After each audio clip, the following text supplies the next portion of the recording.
Padre Javier Pulgarín Toro, ¿se siente más misionero, más hijo, más inmaculado, más mariano o más claretiano? Es muy difícil decirlo todo. O sea, uno como claretiano tiene que tener también todo ese amor mariano, ¿verdad? Esa es como ¿ve?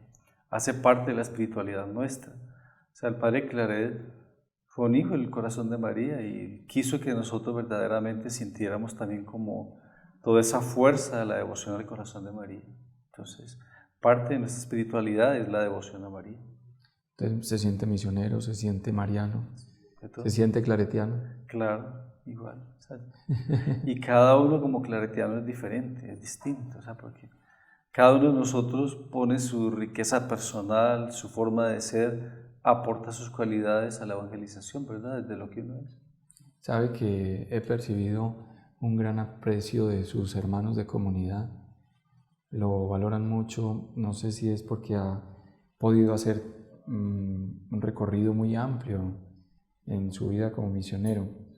Veo muchos estudios y estudios en lugares muy diversos en los que no he visto a otros compañeros de la comunidad, de la congregación. ¿Por qué ha generado ese afecto tal vez? ¿Qué es lo que hay detrás de la persona del Padre Javier? Es como muy difícil uno hablar de sí mismo, o Sí, sea, uno, pues así como uno le puede caer bien a una persona, también le puede caer mal a la gente. Yo me he preocupado mucho por ser cercano, por ser una persona descomplicada, sencilla, que la gente la pueda como por lo menos aprovechar a uno al máximo, pueda sentir confianza de hablar con uno, ¿verdad? Pero eso es sencillamente como también mi forma de ser, entonces yo pienso que a raíz de esa forma de ser mía, pues claro, me he ganado mucha gente, muchas amistades, he atendido mucho a la gente se acerca con facilidad, entonces yo pienso que más bien es como por ese lado que la gente podrá sentir eso. Además, también en mi trabajo, tanto a nivel teórico como práctico, yo siempre digo que la evangelización es un trabajo de amar a la gente, de estar presente pero amando a la gente. Ese es el trabajo de evangelización.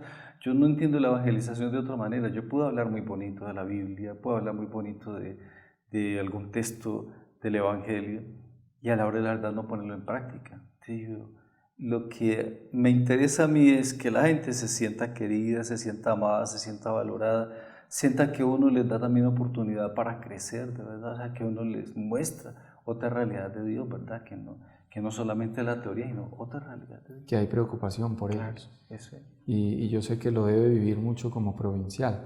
Cuando se tiene un cargo, digamos, como directivo, aunque más bien dentro de la iglesia lo sentimos como un servicio mayor, eh, pues uno tiene que estar con mucha humildad orientando, ¿no? Mucha humildad orientando. Yo creo que eso lo perciben sus hermanos de comunidad, que es una persona que sabe que a mayor rango, mayor el servicio, y no un autoritarismo, por ejemplo, en el ejercicio de la dirección de una congregación como esta.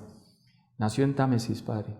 Yo nací en Támesis hace muchos años, ya, pero pienso, bueno, de todas maneras, para uno el lugar de nacimiento, pues para mí significa mucho, porque uno allí también recibe bastante, ¿sabes? O sea, por un lado la geografía como que influye mucho en la personalidad de uno, la historia de los pueblos también incide mucho en uno, ¿verdad? La cultura que uno ve de pequeño allí, o sea, como que incide mucho, ¿Qué bastante. cosas de Támesis? Por ejemplo, de Támesis, o sea, para mí muy importante la abundancia de agua, o sea, Támesis tiene agua, buena. Fuera de eso, de Támesis también los paisajes, es muy bonito, o sea, es un paisaje abierto, o sea, tú miras el horizonte así como casi que sin límite, ¿verdad? ¿Ve? Luego de eso también como su pasado precolombino, allá hay petroglifos, hay caminos pues antiguos de piedra, ¿verdad? Eso no, todas esas cosas como que le llaman a uno la atención, ¿verdad?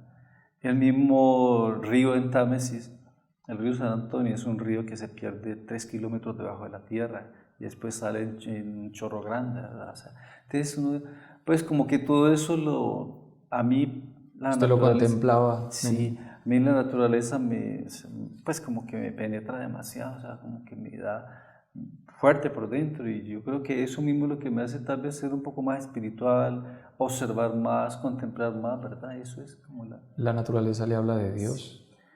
de Dios y de todo, porque yo pienso que en la naturaleza uno también encuentra a los seres humanos, ¿verdad? Ahí están instalados, ahí están. Entonces, bueno. Y empieza ese camino con los misioneros claretianos ahí en Támesis, ¿o cómo se da ese encuentro? Mire, yo me inicié con los claretianos sí, estaba yo en quinto de primaria. Y un compañero, en ese tiempo había una casa de predicación de los claretianos en Jericó. Y se regaban por todo el suroeste a predicar, aprovechar el tiempo de Cuaresma. Entonces la Cuaresma siempre los claretianos iban a predicar toda la Cuaresma y hacían ejercicios espirituales para los hombres, para las mujeres, para las casadas, para los casados, para los niños, ¿verdad? Entonces, claro, yo participé en uno de esos retiros de Cuaresma con un padre claretiano que se llamaba el padre Cruz María Echeverri.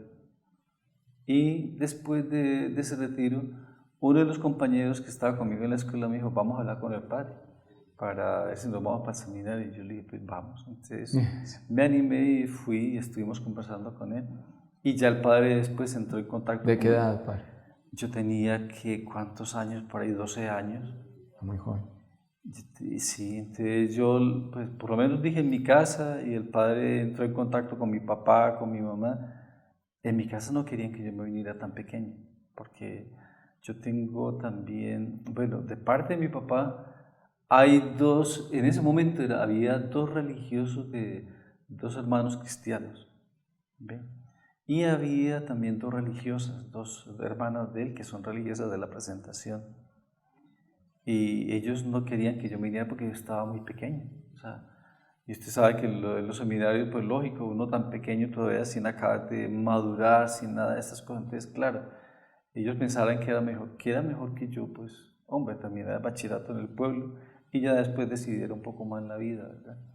Pero yo me encapriché, o sea, me encapriché y yo desde pequeño he sido como muy llevado a mi parecer y yo dije que no, que yo quería venirme ya, ¿entiende? Pero que tampoco quería estudiar en el seminario de Jericó porque también me decían que, dije, no, yo no quiero ir al seminario de Jericó, yo quiero ir me quiero ir con los claretianos. ¿Yo qué iba a saber de claretianos? Yo no sabía nada de claretianos.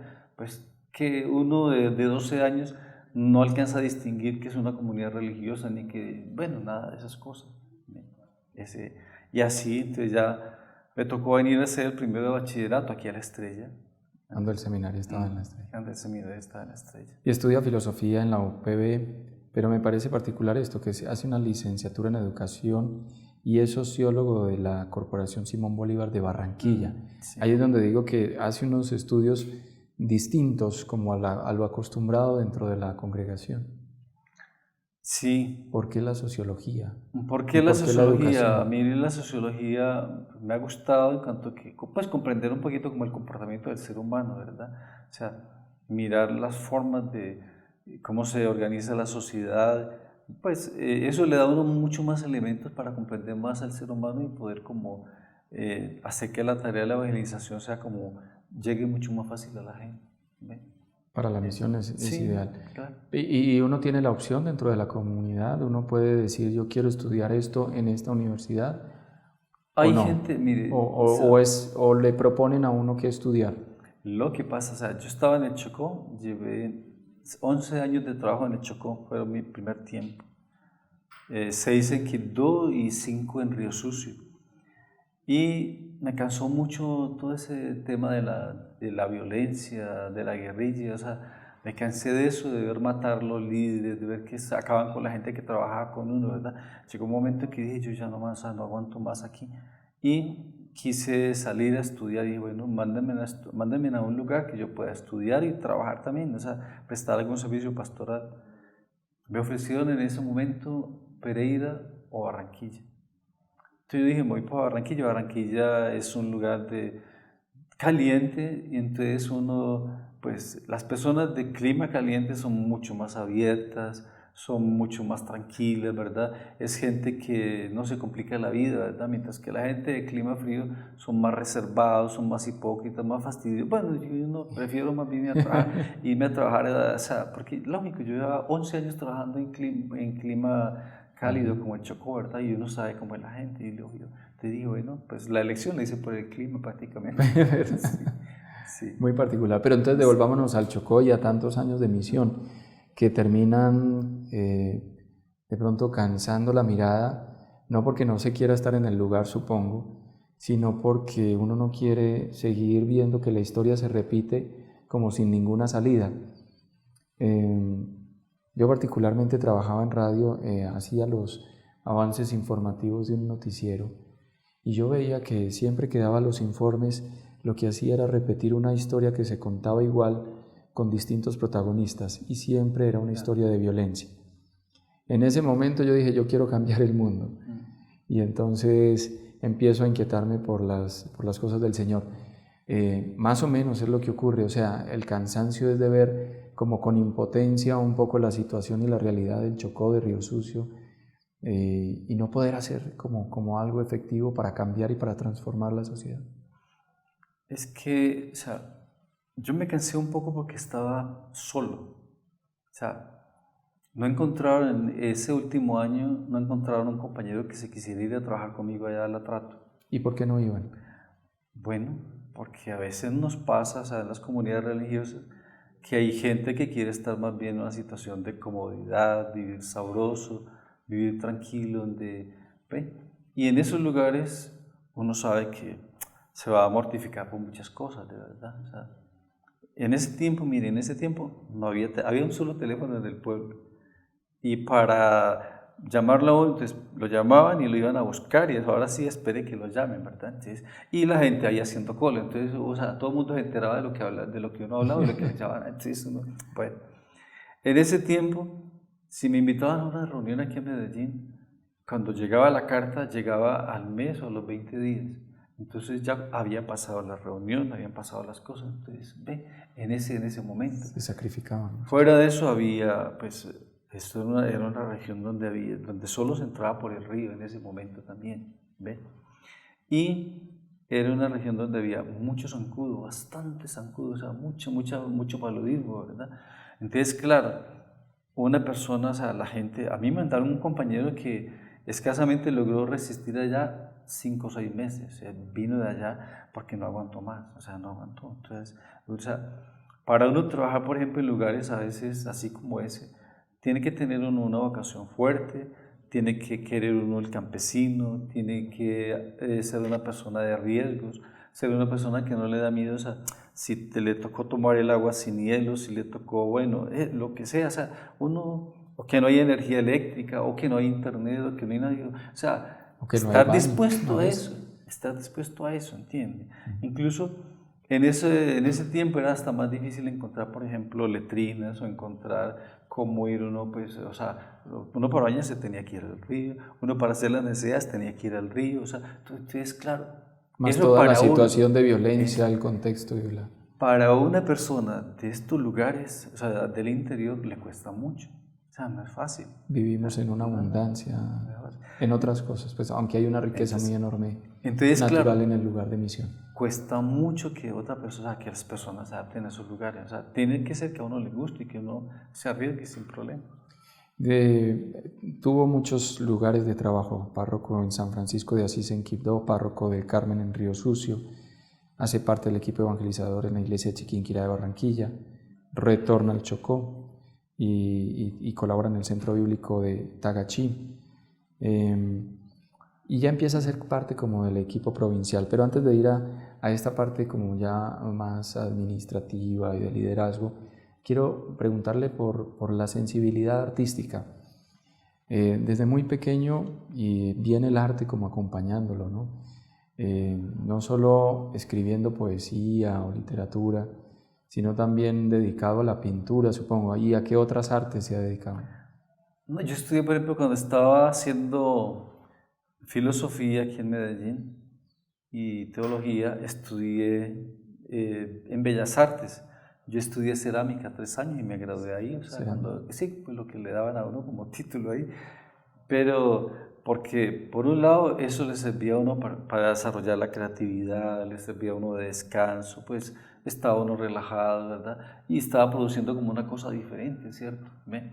Porque en Bellas Artes, claro, a uno no le van a hacer cacharros, o sea, como cosas como ceniceros y cosas de esas, no, tenía que usted pues inventarse una cosa nueva, crear, sí, crear, eso es.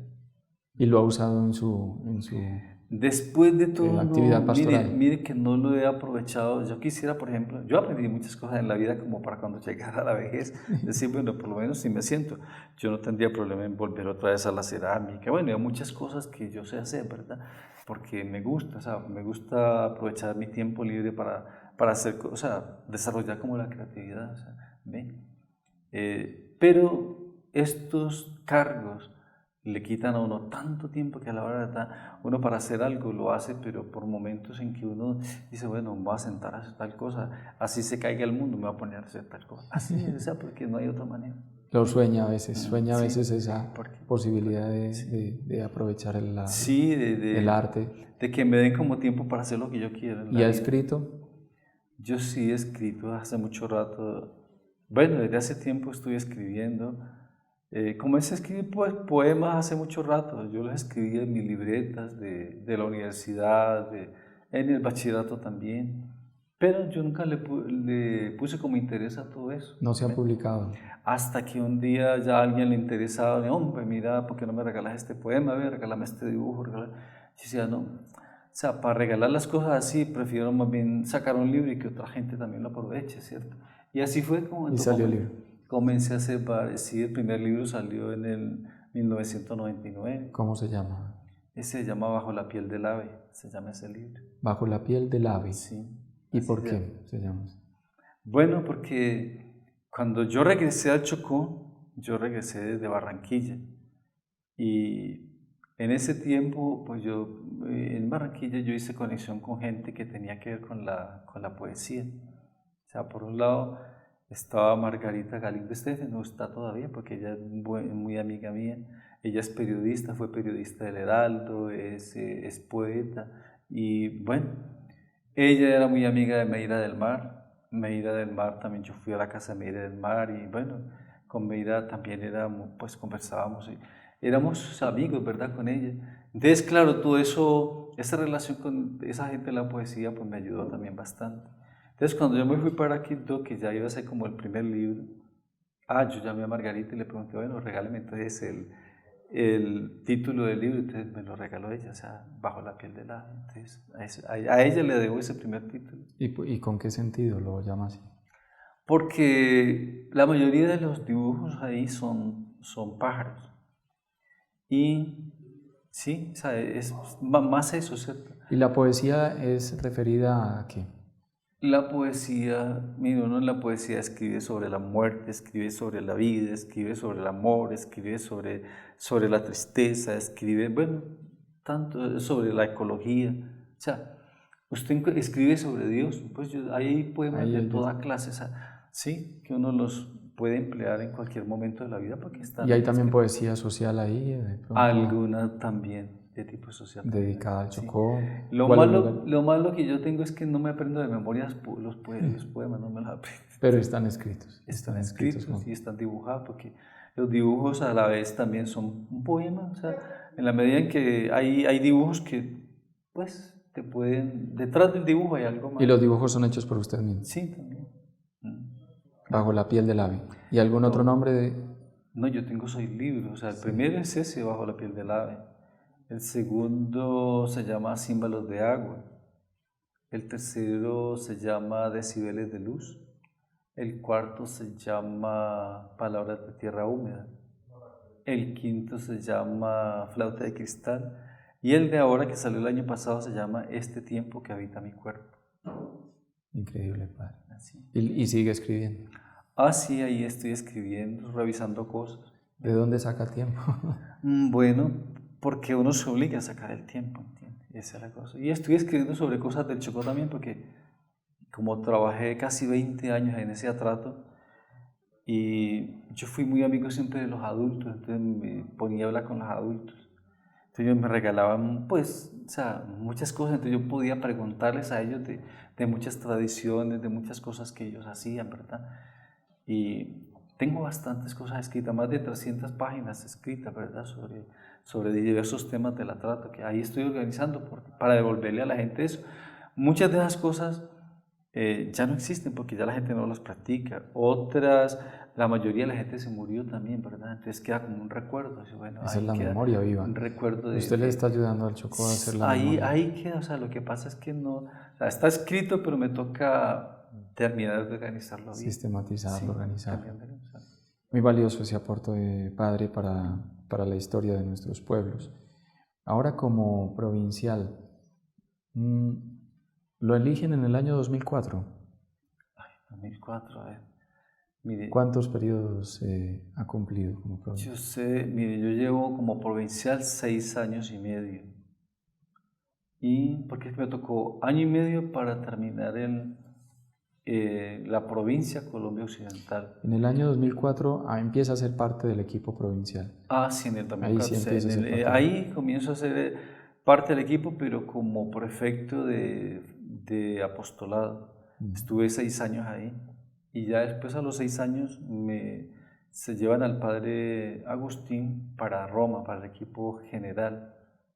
Y como yo era el que quedaba como de segundo ahí, entonces me pusieron de provincial 3 meses mientras se preparaba como el capítulo. Entonces ahí, en esos 3 meses, pues se preparó el capítulo y en diciembre me eligieron por año y medio para provincial de la provincia Colombia Occidental. Después nos hicimos el proceso de juntarnos con la provincia de Bogotá y con Venezuela. Eso fue todo un proceso que se fue gestando ahí. Y al final solo los de Bogotá pues se separaron, quisieron quedarse como estaban y nos unimos nosotros con Venezuela. Y en esa unión con Venezuela, entonces el primer semestre me tocó a mí, me nombraron del gobierno general encargado, o sea, como un provincial encargado para organizar el capítulo del nuevo organismo que se iba a llamar Colombia-Venezuela. ¿Ve? Entonces, ahí sí en el 2011, o sea, en el 2011 me eligieron como provincial por 6 años. ¿Ve? Ese es que se terminan en... Que se terminan el año entrante. Y tendrán capítulo... Tenemos capítulo el año entrante, si Dios quiere, para junio, porque o sea, pedimos que se adelantara 6 meses el capítulo, porque estas tareas también van cansando, y ya uno no aguantaba. Y llega un momento en que uno pues, dice, no, hasta por la inercia, ya hace lo que tiene que hacer, porque ya como que no quiere más, o sea, y bueno. Tantas tareas. Es bueno el relevo. Volver también. otra vez a la base. Y de hecho yo no me hice claretiano para mandar o para gobernar o para dirigir a los demás, o sea, eso es lo que menos me importó a mí en la vida. A mí lo que más me importaba es estar con la gente. ¿Ves? Sin embargo, ha tenido una experiencia muy significativa que es probable que se la deba trasladar al siguiente provincial. ¿Qué cree que debe tener una persona cuando está, digamos, un poco al mando de la congregación? Bueno, o sea, uno, por un lado, tiene que tener mucha capacidad de escucha, ¿ve? Pero el problema, o sea, ¿qué pasa con la gente de hoy? Tú los escuchas y la gente como que sufre de olvido. O sea, la gente nunca te dice que verdaderamente tú lo escuchaste, ¿entiendes? O sea, que es que el provincial no me escucha. A veces es que uno no los escucha porque no hace lo que ellos le piden a uno, ¿entiendes? Porque es que escuchar no significa que yo tenga que hacer lo que la otra persona me está diciendo. O sea, escuchar es también analizar lo que el otro dice, ver si verdaderamente eso es lo que funciona y sirve. Y si eso no sirve, entonces digo, qué pena, ahí toca hacer esto, ¿verdad? Eso es escuchar, o sea, porque de otra manera, ¿sabes? Yo no puedo decir que escuché a alguien y lo dejé haciendo su capricho, pues tampoco tiene sentido, ¿ve? Ni tampoco es hacer el capricho del superior, porque tampoco, o sea, la otra persona no tiene por qué hacer el capricho de un superior porque se le antojó al superior, tampoco es así. O sea, escuchar significa analizar de verdad qué es lo que está pasando. Y de acuerdo con eso, entonces, mire, en este caso lo mejor es esto y ya. O sea, que debe ser una persona de profundo discernimiento. De discernimiento, o sea, para poder conocer. De mucha escucha y de discernimiento, ¿verdad? Y también una persona que trate como adulto al otro. ¿En qué sentido? Vea, a veces un superior piensa que puede regañar al otro, piensa que puede insultar al otro, piensa que puede tratar al otro como le da la gana, y eso no tiene razón de ser. O sea, a mí como persona adulta no me gusta sentirme maltratado por ningún superior, así sea mi superior. Es que así yo me equivoque, el superior tiene que saberme corregir, porque yo no soy hijo de él, ni soy esclavo de él, ¿verdad? O sea, que me corrija como debe ser, como ¿verdad? hermanos, como con adulto, fraternidad. como hermano, con fraternidad, ¿verdad? Con caridad.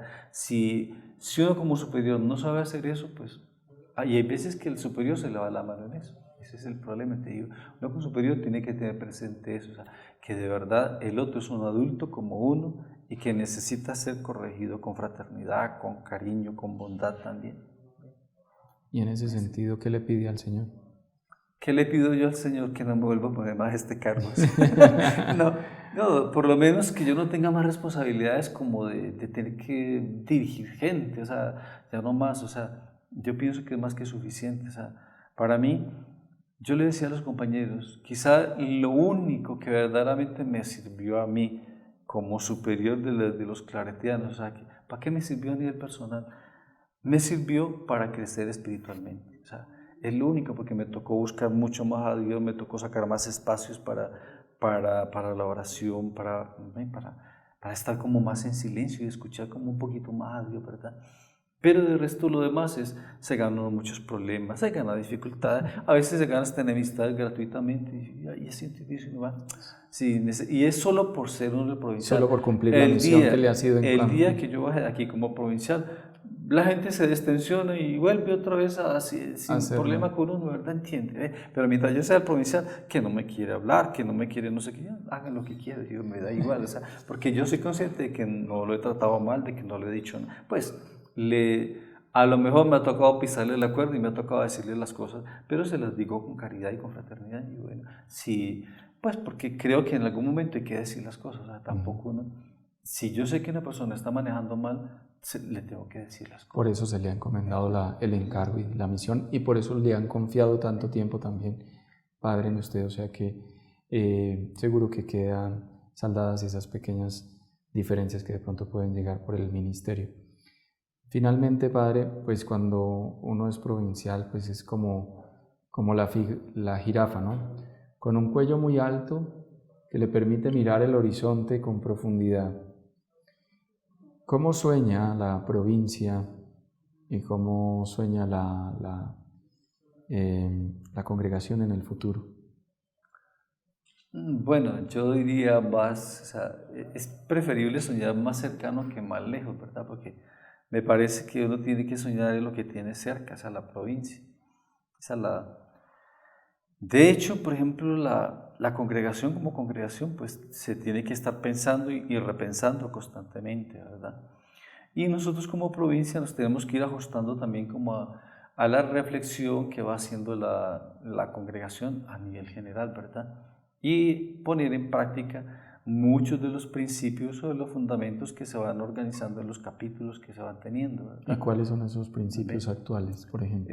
Mire, por ejemplo, ahora se nos ha hecho mucha fuerza sobre el trabajo con lo bíblico, el trabajo de justicia y paz, el trabajo vocacional, o sea, las vocaciones son fundamentales. Si no trabajamos lo vocacional también nos acabamos, ¿verdad? O sea, no hay gente que nos pueda relevar después, ¿verdad? También el trabajo de la comunicación, porque la comunicación ahora es fundamental para la evangelización. Y a mí como me ha gustado, pues como toda esa parte de la cultura, yo también insisto mucho sobre la parte de cultura, porque la cultura es un escenario de evangelización también, ¿verdad? O sea, uno sabe que si podemos valernos de la cultura para evangelizar mejor a la gente, hay que hacerlo, ¿ven? Hay que meterse en eso. ¿Cree que sigue encaprichado con los claretianos? No con los claretianos, digo, los claretianos es lo que menos me importa, la verdad, ¿entiendes? O sea, a mí lo que me interesa es sencillamente, digo yo, o sea, la decisión mía por estar aquí no es por este, por aquello, por el demás, ya, la decisión es porque sencillamente me interesa el carisma claretiano, o sea, me gusta el carisma como carisma, ¿entiendes? ¿Ve? Me gusta el estilo de los claretianos, que es un estilo sencillo, cercano a la gente, es un estilo descomplicado, ¿verdad?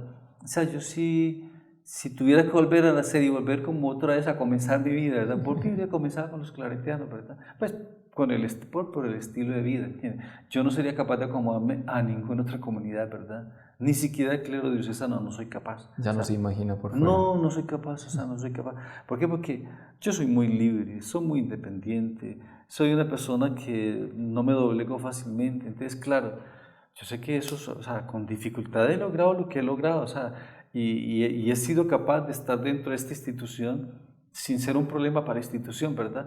Pero tampoco sin que la institución me haya transformado tanto a mí que yo deje de ser Javier o que deje de pensar como yo pienso o que deje de hacer las cosas como yo sé que las tengo que hacer, ¿verdad? ¿Entiende? Muy claro, Padre. Sí. Que el Señor lo bendiga en su ministerio.